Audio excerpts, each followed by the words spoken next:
First speaker is R.L. Mitchell. It is on. Hello, my name is R.L. Mitchell. I live at 759 East Linden Avenue. For the record, Happy New Year and Merry Christmas and Happy Gobble Gobble Thanksgiving Day to all the peoples in America, especially in New York, with this election being mayor, the guy, you know who he is. But, and another thing, what about them Lions, Detroit Lions, last night? Yeah, there you go. Like, and another thing about Flint ain't too far behind. Like them guys, the third ward council lady gave them a picture, but they got to go through high school first. I think they know the ropes to keep them getting hurt before they get in the game, because you see how the popo try to break them up before they even make it to athletes and stuff. But they've been too much. And Flint to have his own football game quick too, like a professional. But anyway, but I want to say this about Grand Travelers Restaurant. We got that, and we don't have to worry about the situation in Flint, because this is the last council meeting until the new year. I mean, we going to get stuff together, but the dude, 26 years old in Canada, he holding up the game over the Dordt Highway over the water department. He got to come over and educate them 40 other people for Mr. Moore can talk English. They always jumping on Mr. Moore because he filibustering around with Chief Green holding them back, and the council lady in 7th Ward talking that stuff, then we can't hardly get nowhere because she interrupt every now and then, talking about hater, player hater, whatever she's talking about, jumping on Woodson, and all. Anyway, enough about talking about Miss Machek. That's just like wasting time talking about her, because she. And another thing about the 5th Ward council lady, you see, evidently, the 1st Ward guy is still here, because she made a new rule. You don't get rid of another stalemate, because the council, he got to quit on his own if he want to quit. Like last week, y'all zoning the peoples and zoning peoples out. People don't know what's going on. They said, we had a council meeting, and I see the 1st Ward is still here, thanks to the 5th Ward, which they really looked up. And then Tarzan talking about he might as well stay home and collect a check, because he thought the 1st Ward was checking the check, and nobody checking them until he read the rules what the 5th Ward lady made when they tried to kick Mays out in Madam Burns. And you know, you got to follow the rules. Robert Rules Order. Welcome back, sir. 1st Ward, and, here she come now, 3rd Ward. Welcome, okay. All right, stay tuned, America. The next speaker is Arthur Woodson. Good evening. Miss Gurley, Attorney Gurley. There's a lot of stuff going on here in the city of Flint that isn't right. I know that you had a thing where you had to investigate for forgery about Michigan tribunal taxes. Somebody forged the signature, and nothing ever came out of that. You never brought that up front. I'm trying to figure out how do I FOIA it to try to get that information, because I know it happened. Also, Neighborhood Engagement Hub.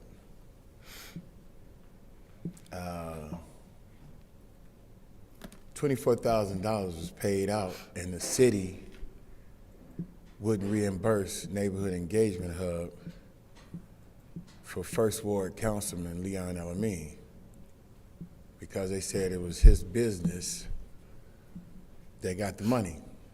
So Neighborhood Engagement Hub is on the hook for $24,000, and it was all his houses done. The reason why I keep on repeating it is because I do not like the fact that Councilman Elamine is going around saying that I'm lying about what's going on at the Neighborhood Engagement Hub, when we both know that everything that I said is factual. So, either ask the city attorney, is it true? Ask the city administrator, is it true? Ask the CFO, Mr. Moore, did they reject reimbursing the Neighborhood Engagement Hub $24,000? I mean, Councilwoman Priestley is the chairperson of finance, ARPA funds, but it's good to see that the city caught it. That lets me know that the city's doing their job. I speak bad about the city all the time, so I can also speak good about something that they've done.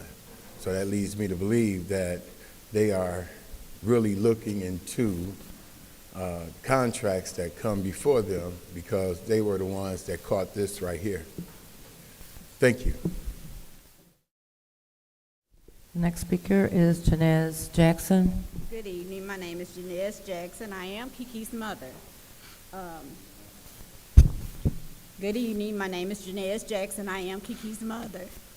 I'm going to ask again, when are y'all going to wake up? Y'all got Curious George over here, a.k.a. Leon Alameen, a.k.a. Leon Abdul Alameen. When is y'all going to wake up and get him up off this council? When is y'all going to wake up and see that he's a woman beater?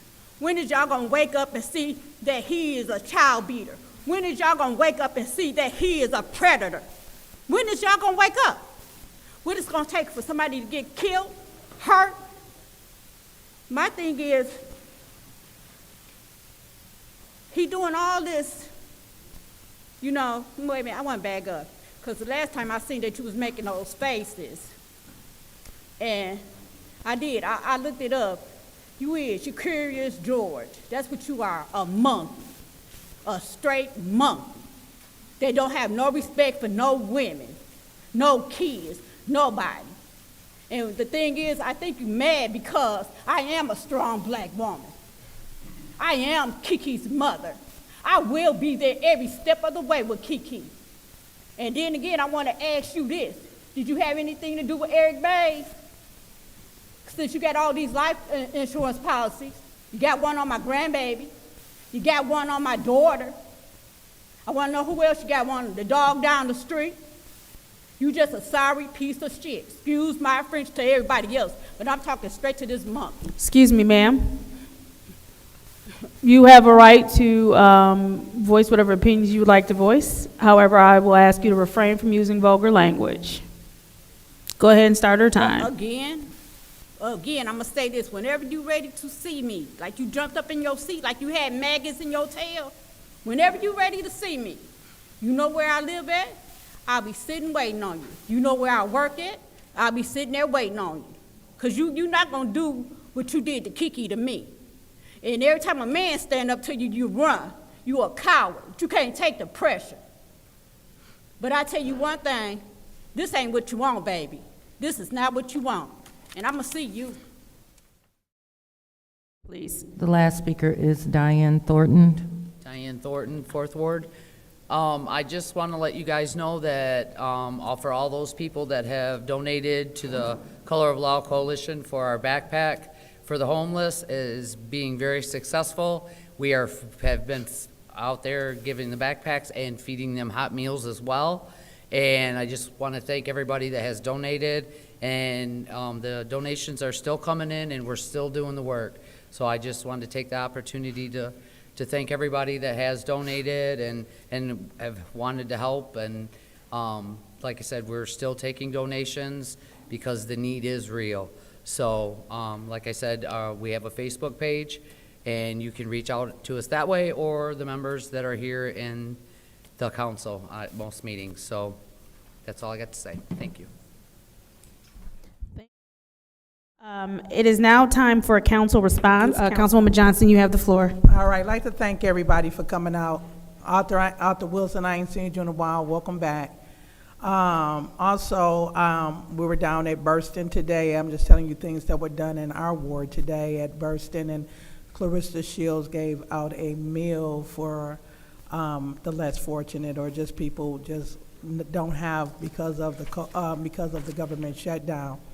Like to thank everybody, and I was out participating in that, and it was from 11. We got done about just a little bit before 12. I'd like to thank her for just coming out and showing our appreciation to her, because she's giving back to our community, and I just appreciate it. Also, we was talking about, I guess I've got some calls on the water settlement. So I don't know where that's standing at, and I don't know who we talked to regarding that. We have calls that are coming in about that. But thanks, everybody, for showing up, and happy holidays. Happy Thanksgiving to you all. Madam Chair. Councilwoman in the second ward, you have the floor. Thank you. So during the holiday season, for one, I would like to give a special thank you to Bountiful Love Ministries. That's Pastor Kevin Jones. They had a Thanksgiving meal for the community, and they were giving those meals out. Not only could you dine there, but they were packing meals for the local YMCA. So that was definitely a great deal. But I want to make sure that the community know about the other great things going on too. So the Salvation Army, they're having their community Thanksgiving meal, and it's going to be at the Salvation Army Life Center on the on Cloud Road, 1475 West Carpenter Road, Coldwater Road. And it's going to take place November the 26th. So again, let me clear that up. The Salvation Army on 1475 West Coldwater Road. And it's going to take place from 4:30 to 6:30. The doors will open at 4:30. In addition to, I want to encourage the community on Thursday to go out to Burston. We know Dante Lott, he does a lot in the community, especially with the young boys and the men. They're having a special Thanksgiving meal prepared as well at Burston, and it will take place Thursday, November the 27th, and it's going to be from noon to 3. It's going to be a free full course meal served courtesy of a partnership with Burston, Solidified, and also DJ, J Big, and some other community partners. It's good to see when we have common everyday people getting together to make a difference. This is what community looks like. It takes community to build community. So we want to thank the community for supporting the community. And also, just go out there and join them, because sitting with someone and having a meal, you never know who you will meet. You never know who life you would touch or change. So thank you so much, Madam Chair. I'll take some time really quickly. Thank you, Councilwoman Priestley, for allowing me to stand in your place today at Richfield Early Learning Center. We did have a really good time, so thank you for allowing me to stand in your place. They partnered with Richfield Early Learning Academy, partnered with McDonald's, and they gave out holiday meals. They also gave out turkeys. And so Councilwoman Priestley was unable to make it, so I had a chance to go over there for her. They did miss you, by the way. And so there are a lot of really great things happening in and around Flint, especially since it's holidays. The holidays are upon us, and so let's take advantage of all of the goodwill, and let's make sure that we are helping to spread it to the Color of Love ladies. Continue doing the great work that you're doing. I know that it is rather tight times for everyone, so I believe they heard the ways that they could donate, so I hope everyone does extend a donation to you in the work that you are doing. Seeing as how that is my time, I'm going to go ahead and yield the rest. Yes, ma'am, Madam Clerk, Davina Donahue. My name is R.L. Mitchell, resided at 759 East Linden Avenue, which a whole lot of people got rich in Flint because 759 came out in the number of the day, and everybody said, I know you got some money, Mitchell. What? But that's my address. But anyway, address the situation about child care situation. There was a situation on York Street the other day. Excuse me, about. Excuse me, RL. So we need you to be germane exclusively to the public hearing about amending the zoning. So we're going to ask you for you to please stay germane. Like I was saying, I was invited to a zone meeting over on York Street the other day by a telephone call, and it was mentioned about, like the third ward woman said, certain people's gonna get their money before December, and certain people's probably ain't. But I ran into another situation. Do you President to Davina Donahue.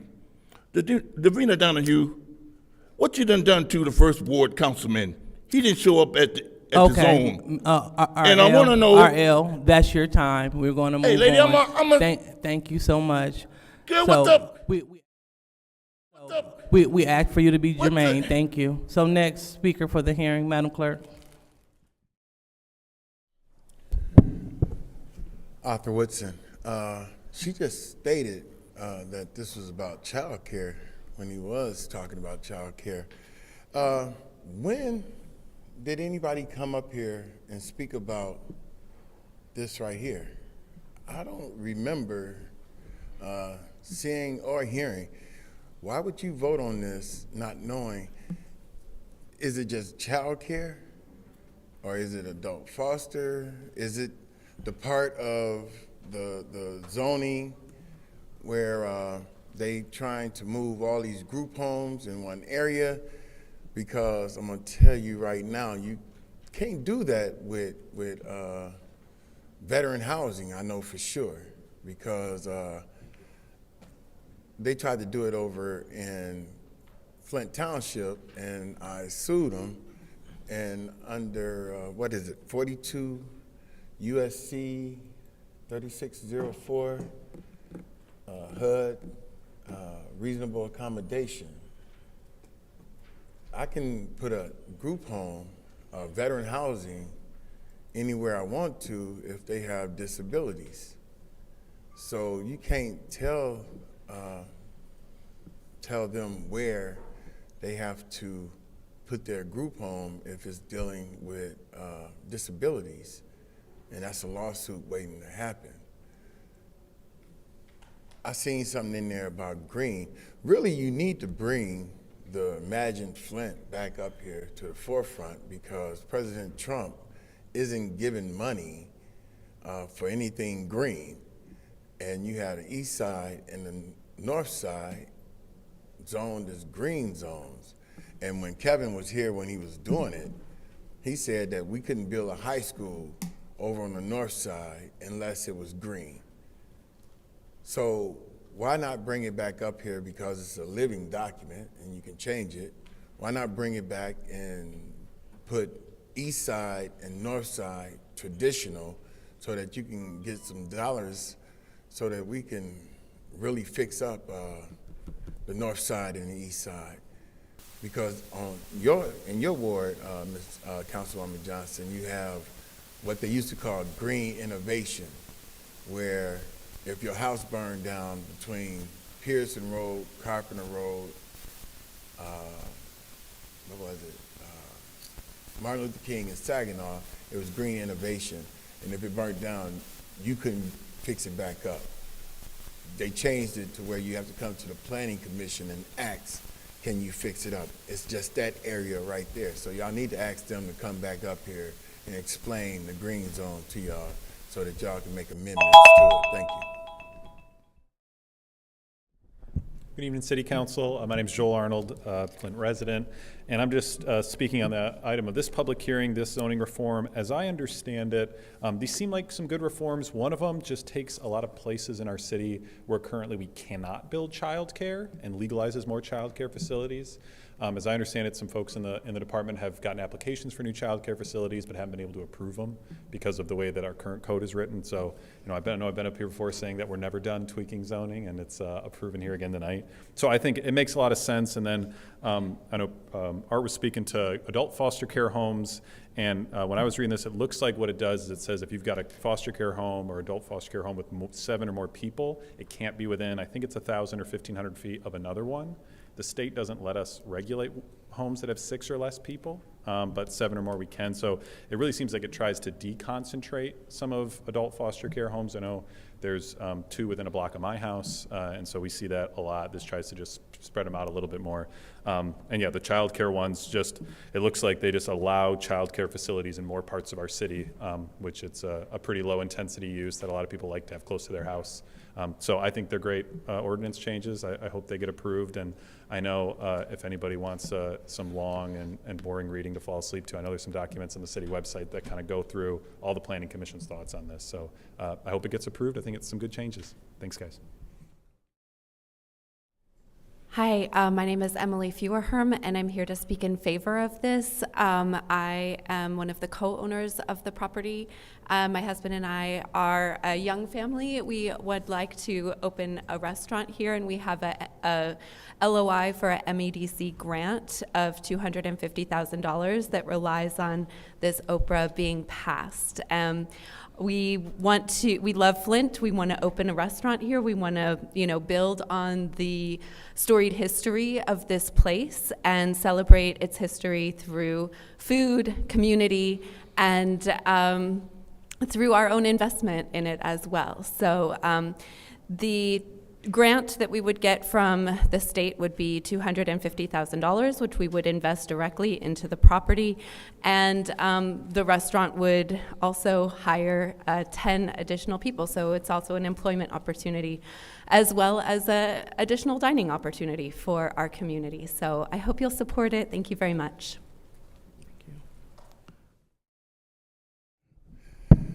All right. I have nothing, or I don't have anything against Oprahs. They are serious. They are helpful. But it's a lot of buildings around here that have Oprahs, and they never occupy the buildings, and that's revenue for the city. And also, you all give out the max of an Oprah. I think it's 12 years.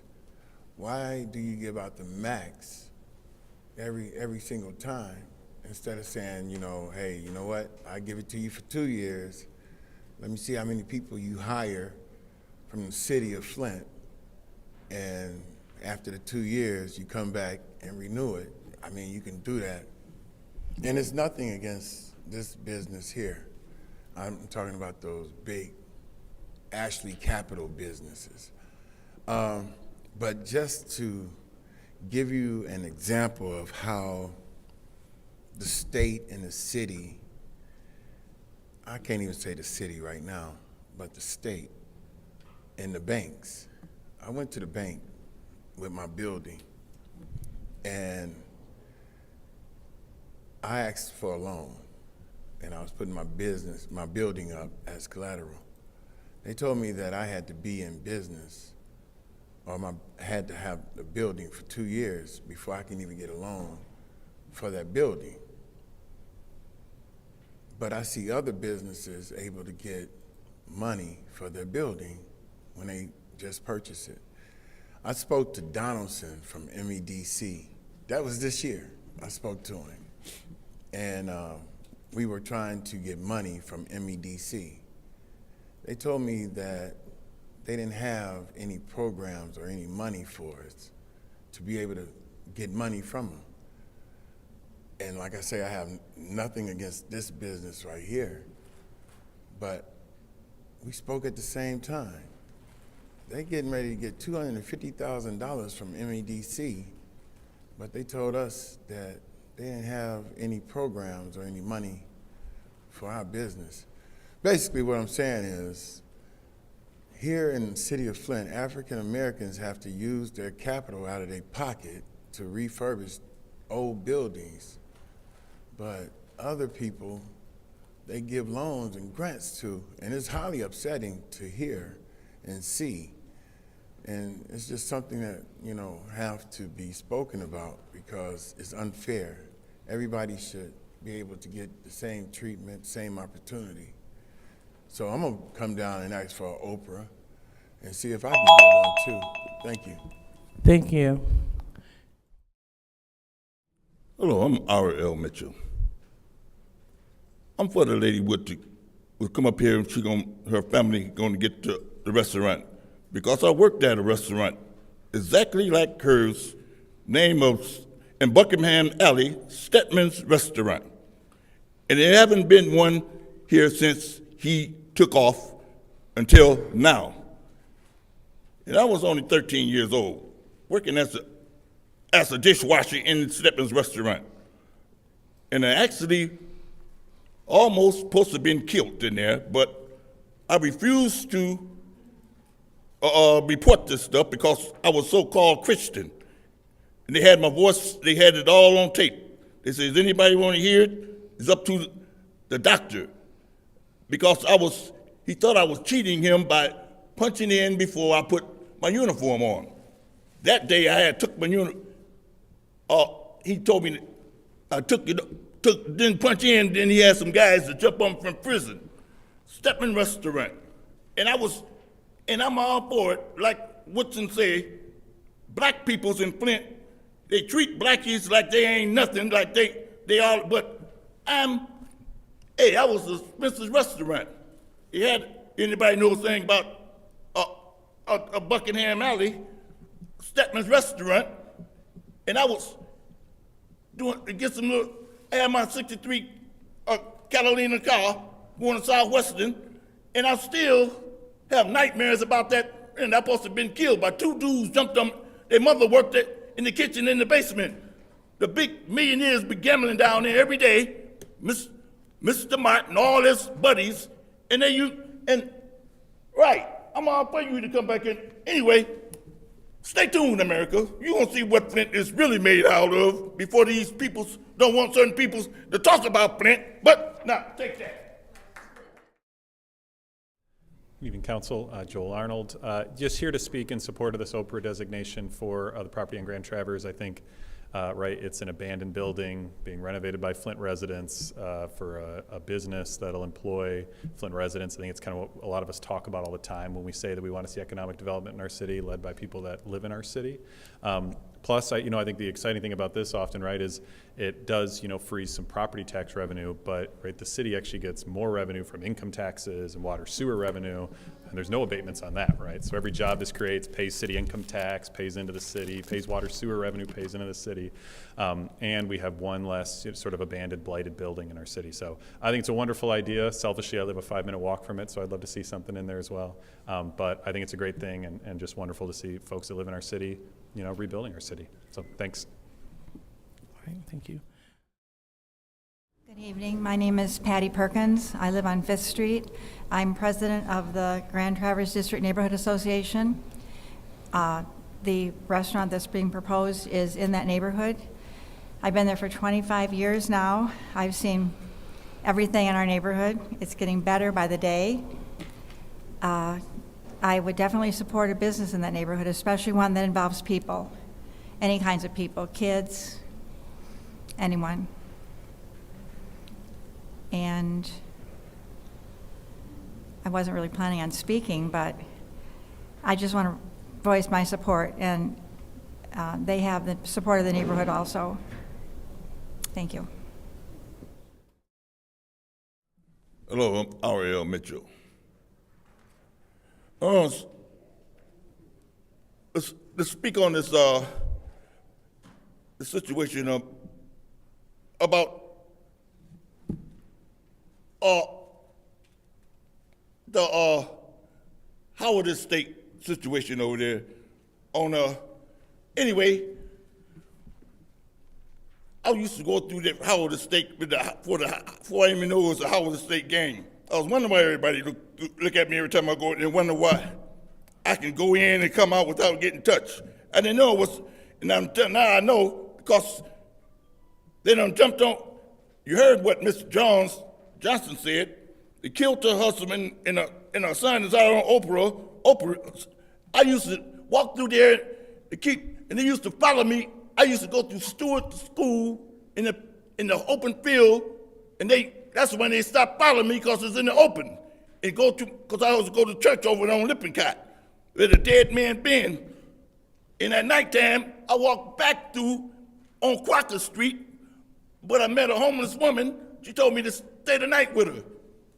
And they be wondering, and all the dudes be wondering how I disappeared in them little bushes back there. I was in that woman's house. She had so many homeless people in there that's what I wanted to say about the House of Esther. It's another house situation like Pearson Road. Y'all jumped on Mays about getting them, that's what is on York Street. The house of Esther situation. Get them women with their kids living there as 4 units, and he want to turn them into houses, and the people's is talking about meters up here, cutting the meters and all that stuff, and like them houses in front of Northwestern done a wham bam, thank you ma'am situation, tore all them houses down because you wouldn't cooperate with them. And that's why they're using this first ward was sitting in May's seat. He won't even show up. That's why I finna ask the Beaner what you done. Look at that. That dude done disappeared again. Sitting in May's seat and won't even show up in the zoning. Zoning the dark people's out, and only one person was talking in that ward. And the woman who was gonna talk, she just sat back there and let the other woman talk, a black woman too. And like she can't, like it's okay though, like Jim Jones purple Kool-Aid with that Stein there, and when they saw somebody, they sit up there like a deer out of headlight, sit up when the people scheming on them, they don't want darkies to get up. And they moved the whole church out, the whole neighborhood on the corner of York Street and Saginaw, Presbyterian Church, and they can use that land, but he got to talk for himself. The councilman right there, what in that idiot looking dude? Ms. Burns is the only one showing up at that zoning. I keep coming back. Stay tuned, America. Thank you. Arthur Woodson. Hey, so 240459-T, it does have residential rehabilitation facilities on there. 50-111. Why won't you all postpone this so you can find out from planning and development what it is they're changing? What would it even be at? Do they tell you where it's going to be, where it's going to be located? I know when I used to go to the meetings, they had it on the map where it was going to be located. Have y'all heard anything about it? I mean, did they come and explain to you all what they're changing and how they're changing it, what they're changing it for, where it's going to be located at, anything like that? I mean, I haven't heard anything. And how can you vote on something that you don't even really know what it is that they're planning on doing or why they're changing it? Because like I said, matter of fact, I think I'll just set up a house once you change it just to show you that you can't tell a person who's putting in a facility with a person that has disabilities, you can't tell them where they can be located. They tried to do that in Flint Township where it was a R1A zoning, and I wanted to put a veteran facility in that zoning, and they went against it. So civil rights from the DOJ came up here and told them that I could because it was reasonable accommodations. So, I mean, you need to have them to come up here and speak about it. Councilwoman Johnson, Friday, Ms. Deborah Greenspan requested or asked Judge Levy, could she have permission to start sending out award letters and start sending out money for the Flint water crisis. And this was just sent to her, Judge Levy, Friday. You can look it up in MLive, I think. It was an article Friday about it. They said that the award letters, when I spoke to the lawyer, that the award letters should be out, everybody should have them before December 21st. That's what the lawyer told me, so it could be something different, but I know for a fact that the article was in MLive where Ms. Greenspan asked, could she start dispersing the money, which isn't nothing for real though, for all the people who have died here in the city of Flint, and our water is still not safe, and we're reaping the help of it right now. Thank you. The next speaker is Janez Jackson. Good evening. My name is Janez Jackson. I am Kiki's mother. July the 10th, Leon Alamine beat my daughter and strangled her. July the 20th, he came and got his son from my house after he got out of jail. July the 21st, I got my grandson back. July the 31st, my mom's house on 1055 East Stewart, it was an explosion.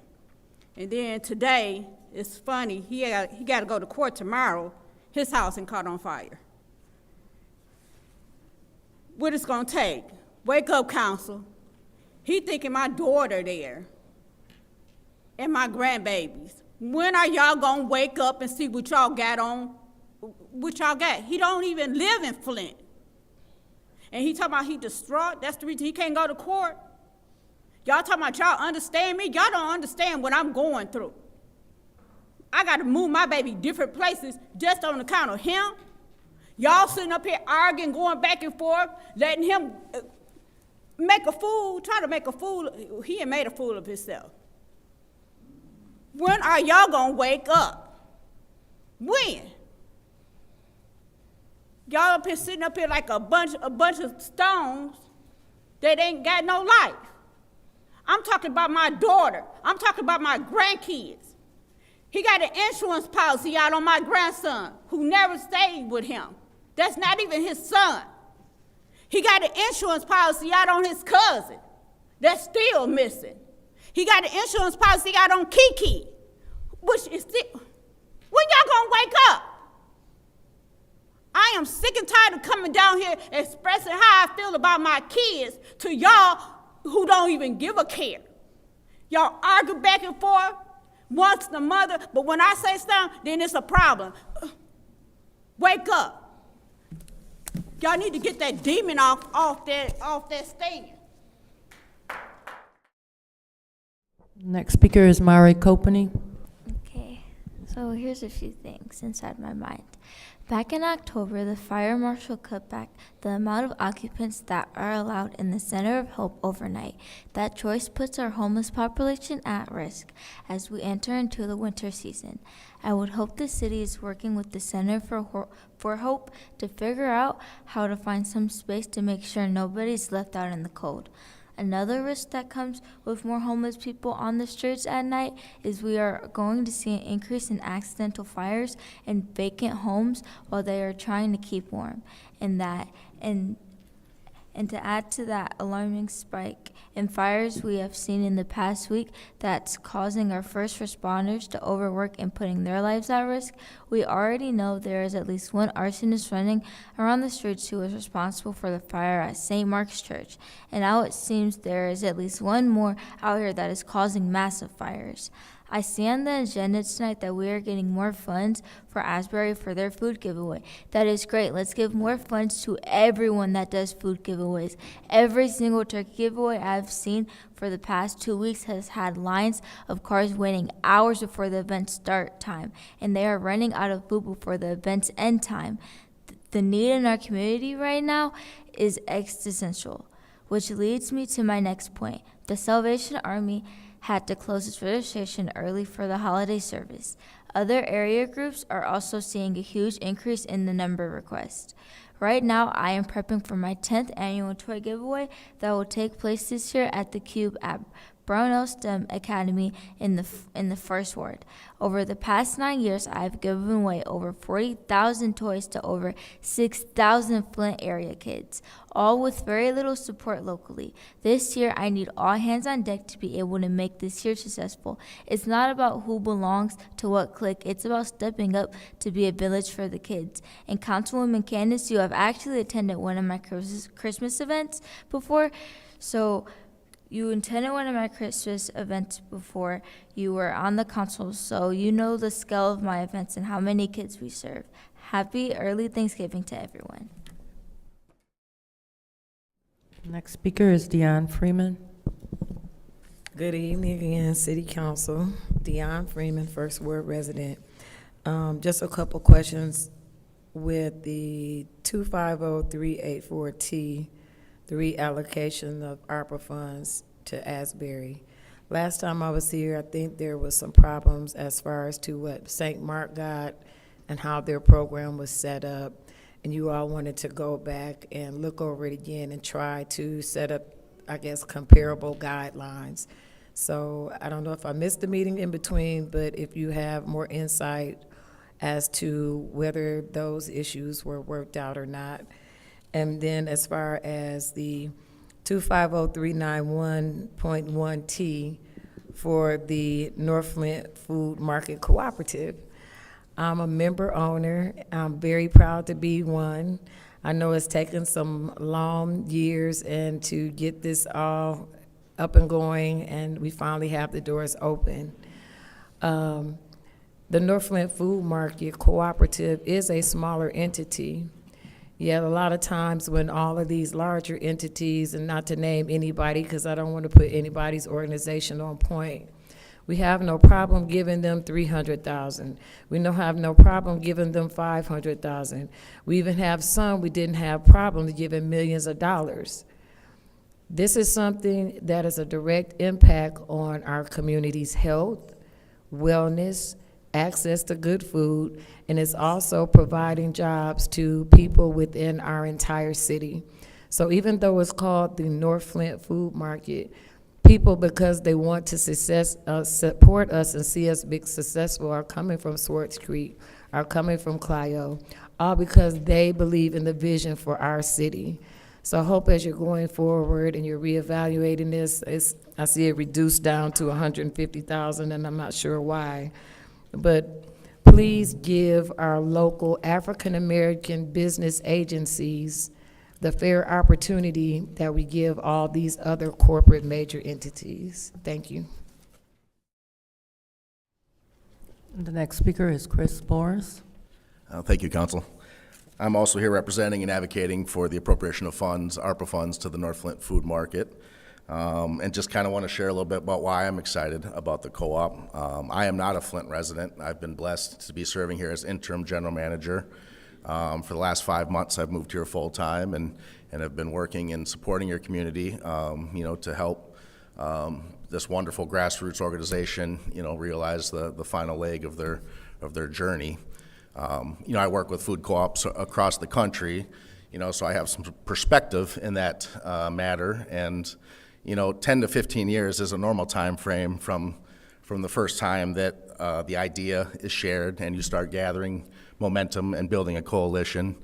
And certainly in Flint, if it wouldn't have been for co-op, they actually would have been ahead of the curve and opened up in about 9 years. So there were some setbacks. The opening on November 12th was extremely exciting. The emotions and the pride and the ownership that we see come through that door every day has been tremendous to be a part of. I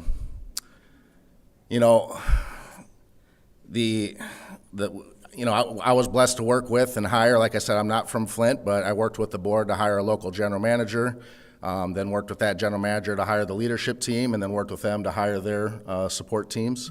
As Dion had mentioned, we probably have about 42 team members right now that are from throughout Flint. And, I hear folks say that this isn't a good use of the city's funds, but, it's a community-owned organization. I don't see a better use of these funds because it all stays local, on this ongoing investment. And, if you're shopping Aldi, that money's, the profits are going to Germany. You shop in Walmart, it's going to Bentonville, Arkansas. That's not the case with your community-owned co-op. And as a member owner, you have a vote. One member, one vote. You can run for the board of directors. And when there's profits, they'll get paid out as patronage dividends or reinvested back into the people and the facility. I know I've heard from all the members or the council members here that they are supporters of the market and hope to see it succeed. Now, we have some abstaining votes, and I would reiterate, I don't want anybody to return their membership. I want all of you to become members and support the first, community-owned grocery in Flint. I would alternatively say, on the flip side, that if there is a conflict for financial, a conflict, that you can abstain from taking patronage dividends and then still, support your market in your capacity as city council members in voting for these ARPA funds for us. Thank you very much. Madam Clerk? The next speaker is April Stone. Good evening. I'm coming up here because of the water meter that was installed in my house. and I never touched the thing until last week, a week before, a couple of weeks ago. And I turned it off to have some work done and turned it back on, and it leaked all over my basement. I got up 2 days later, my carpet was flooded, my basement was flooded. I called the city and they told me that they had to come out and see the meter. And they came out and told me I gotta pay them $250 up front before I can have the meter fixed. They've never seen the shut-off valve leak from the handle. All they know how to do is stuff it or something. I forgot what they call it now, right now, but all they know how to do is fix the nut, and other than that, I got to pay for it to be replaced. When they put it in there, evidently it wasn't no good, because I've never touched the thing. They forced me to let them come out there and put the thing in. If I didn't let them come out there, they were gonna turn my water off. So I've had 3 meters put in. This was the second meter. This would be 3 meters. I can't remember after 31 years. But wasn't nothing wrong with the meter. They said it couldn't read it downtown, so that's why they came and did it. I don't see why I gotta pay $250 for something that they put in that was damaged when they put it in, evidently. I'm also coming down here to talk about a land bank property I've been complaining about for the last 10 years, basically. But the last 5 years, there's dumping, and they didn't cut the grass but one time this year. They finally cut it 2 weeks ago. First time they cut it since 2 years ago. And they left all the brush that they cut. They left everything, they just piled it up and left all the stuff that's loaded, and the blight and the dumping is still over there. When I was leaving to come down here, somebody was dumping something over there. And somebody staying in the house. Land bank, y'all need to make land bank do something about these properties. I also want to say something about being assaulted at Hurley Hospital by one of the nurses.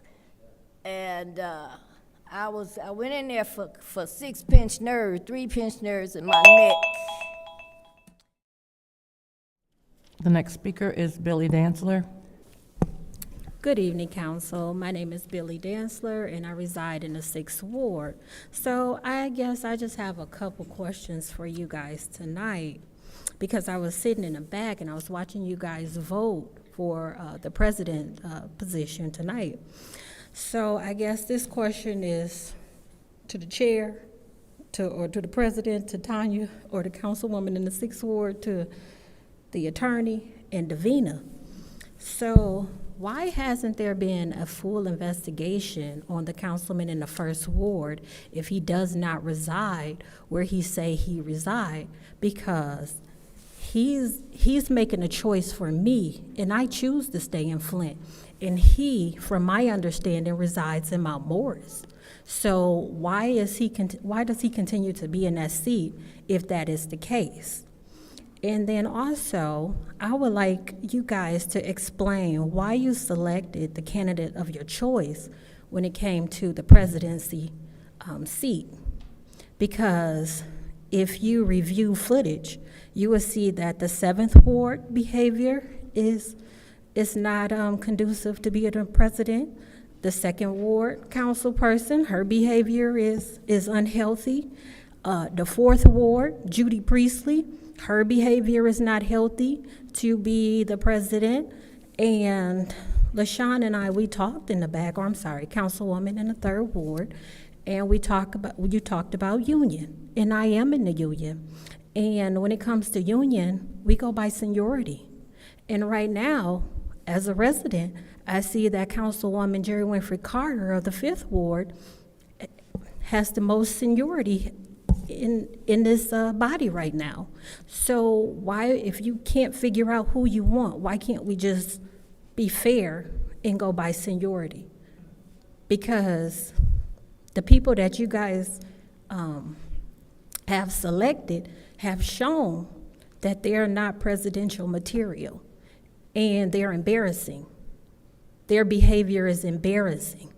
From the councilwoman in the 7th Ward over talking everybody and yelling and screaming, to the councilwoman in the 2nd Ward trying to fight people. I mean, can you guys give us an explanation? Thank you. The final speaker for this meeting is Tanya Jones. Good evening, my name is Tanya Jones. I'm here, I'm advocating for my son that's part of the opioid crisis. First of all, this week I've been going to do a medical pickup, not a medical pickup, a welfare check, to find my son. And I don't understand why the police even get a raise, because I did 2 of them, and Ms. Deb sat and waited with me, and I had to call Sheriff Mason. I greatly appreciate it, and that's the only way it got served. Flint police didn't never even show up. So I don't understand why they got a raise, and it's already hard dealing with having a child part of the opioid crisis. And so when you call the police, I just feel like, you know, we waited 3.5 hours. They never showed up. The sheriff department, as usual, even when I do a medical pickup, they wind up coming. And another thing, with me out here seeing the stuff that's going on with the opioid crisis, the way the system is set up is felt in the people. Because we go out here and we feed the homeless, and when you see people, I just see them, I'll be feeling like this could be my baby. That's my main concern, it could be my baby. So when we go feed them, the law correlation of us, we go out here and feed them, get out the book bags. My main concern is these people don't have nothing. They're grateful for the smallest things. So they closed the Center of Hope. When they closed the Center of Hope, I guess it was 140, 160 people, now it's down to 40 or 60 people. Where do you think those people are going? Yeah, they found, you know what I'm saying, they down by the river, they down at the church. When we leave from here, if y'all ride past, that's where they at. The opioid money, Leon, you got 150,000. You know what I'm saying? That's for the people that's on, my son is part of it. I don't know you, but my thing is, if you got 150, why don't you make sure these people, my son is part of this. You know what I'm saying? Would you make sure, this is all I'm asking, if that's what it go for, you deal with people to get out of prison. I don't know you, but my thing is, I'm advocating for my son. But there's people out here don't have nobody advocating. No matter what, when it comes to my son, I'm not going nowhere. I'm here to stay. I thought my purpose was being a mother. My kids are 34, 31, and 30. So guess what? It's been a blessing because my son showed me that this is what's going on out here. They say Flint strong. Flint is not strong. Flint is being done wrong. From the ARPA money, from the water money, to the opioid crisis money. So my thing is make sure the people is done right. Judy at 1655, the people are still there. They still there. If I gotta go live or whatever to get help, I'm gonna help those people. I got my son removed. That house is condemned. That water been cut off since last year. Go get them people out of there, or guess what? I'm gonna go live. I have 171 people. I'm not friendly. But guess what? I'm gonna go out here and be a voice. Go get them people. That's your ward. Have a good night.